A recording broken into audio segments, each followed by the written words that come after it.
할렐루야, 예수님 안에서 반드시 좋은 일이 있습니다. 제가 처음 자동차를 산 것은 1990년 4월이었습니다. 그 전에 목사 안수를 받고 이것저것 신방을 가야 하는데 버스로 다니는 것이 여간 불편하지 않았습니다. 운전면허 시험을 봤는데 얼떨결에 합격을 하고 바로 다음날 덜컥 차를 구입하게 된 겁니다. 당시만 해도 운전면허 시험에 도로 주행이 없어 한 번도 도로에서 운전을 한 적은 없었습니다. 그래서 금요일에 차를 받아 교회 주차장에 놓고 선배 목사님들에게 연수를 받으려고 했습니다.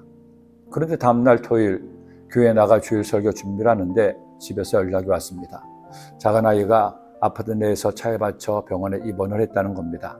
순간 아무것도 생각나지 않았습니다. 빨리 병원에 가야 한다는 생각에 주차장에 가서 차를 몰고 병원으로 출발했습니다. 문제는 한 번도 일반 도로에서 운전을 한 적이 없는 사람이 토요일날 오후 여의도에서 고척동까지 영등포 사거리를 지나 운전을 해야 하는 것이었습니다. 지금이야 차들이 자동이지만 그때만 해도 기어도 수동, 창문도 손으로 돌리는 수동이었습니다. 차를 타고 도로에 나서는 순간부터 심각한 문제가 발생했습니다. 자꾸 시동이 꺼지고 그때마다 뒤에서는 클락션을 울렸습니다. 영등포를 진입하는 순간부터는 온몸에서 땀이 비오듯 쏟아졌습니다. 에어컨을 들면 되는데 에어컨이 있다는 것도 몰랐습니다. 당시 저는 아무 생각도 나지 않았습니다. 주변의 눈치를 볼 수도 없었죠. 빨리 사고가 난 아이에게 가야 한다는 생각뿐이었습니다. 다행히 하나님께서 함께 운전대를 잡아주셔서 1시간이 넘게 걸렸지만 무사히 병원에 도착할 수 있었습니다. 서둘러 병원 로비에 들어선 순간 깜짝 놀랐습니다. 사고 났던 아이가 로비에서 뛰어다니고 있는 것이죠. 감사하게도 차에 받쳐 아이가 공중에 떠서 떨어졌다고 하는데 아무런 내상도 외상도 없었습니다. 너무너무 하나님께 감사했습니다. 정신을 차리고 보니 다시 차를 가지고 집에 가야 되는데 자신이 없었습니다. 내가 어떻게 차를 가지고 올 생각을 했는지 이것이 아버지의 마음이라는 생각이 들었죠. 부모는 자식에게 영원한 내 편입니다. 잘하든 못하든 잘났든 못났든 부모는 평생 자식을 사랑할 수밖에 없습니다. 하나님께서 그렇게 만들어 놓으셨기 때문입니다. 그런데 우리에게는 내 부모보다도 나를 더 사랑하는 분이 있습니다.